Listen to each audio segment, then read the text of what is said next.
April 13th, 2021, President Joe Biden on Monday met with a group of lesser-known but influential lawmakers from both parties as he begins his push to get Capitol Hill on board with his infrastructure proposal. No members of congressional leadership or high-profile moderates were on the invite list.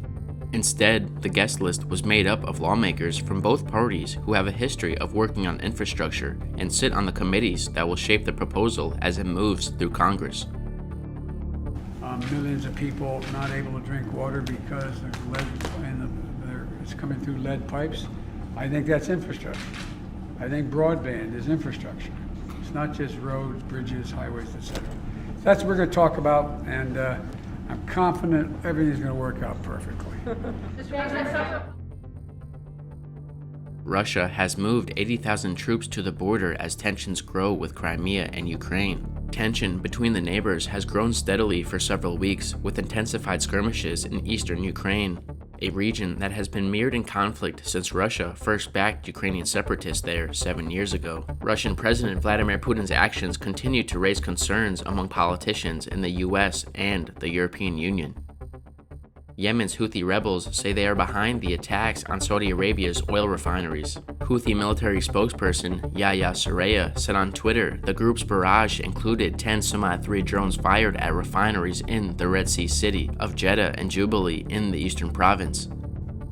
Our air forces have carried out a large operation. They used 17 drones and ballistic missiles in the operation. Our forces targeted Aramco's refineries in Jeddah and Jubail with 10 Samad-3 drones. Meanwhile, they attacked sensitive military sites in Khamis Moshait and Jizan with 5 Qasif K-2 drones and 2 ballistic missiles.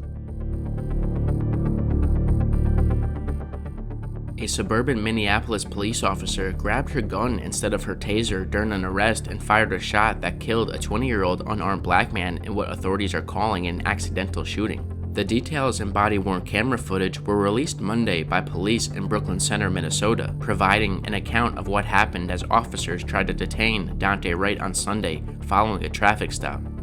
For a second consecutive night, a crowd gathered outside the Brooklyn Center police headquarters and people were launching bottles, fireworks, and bricks and other projectiles at public safety officials. CNN crews at the scene said law enforcement fired tear gas and stun grenades at the demonstrators.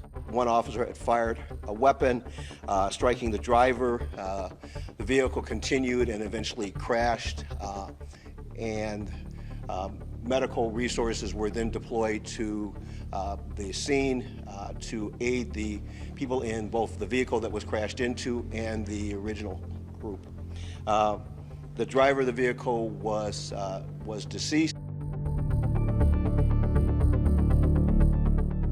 3 officers were shot in a police chase that ended early Monday with one suspect killed and another in custody. A Georgia State Patrol trooper clocked a car going 111 miles per hour on Interstate 20 and initiated a traffic stop around 3:30 a.m. The car didn't cooperate and the trooper continued pursuing the vehicle until a passenger used a rifle to fire at the patrol car and hit it, taking the car out of action. Eventually, police were able to lead the suspect's car off the main road and onto a dirt side road, where they killed one suspect and took the other into custody. At this time, one suspect is dead, one suspect is in custody, and 3 officers have been wounded. As millions participated globally in the annual Jewish Volunteer Connections Good Deeds Day, a Maryland group did its part Sunday by cleaning up the Hebrew Friendship Cemetery in East Baltimore. Good Deeds Day is a global international day of service that unites millions of volunteers around the world.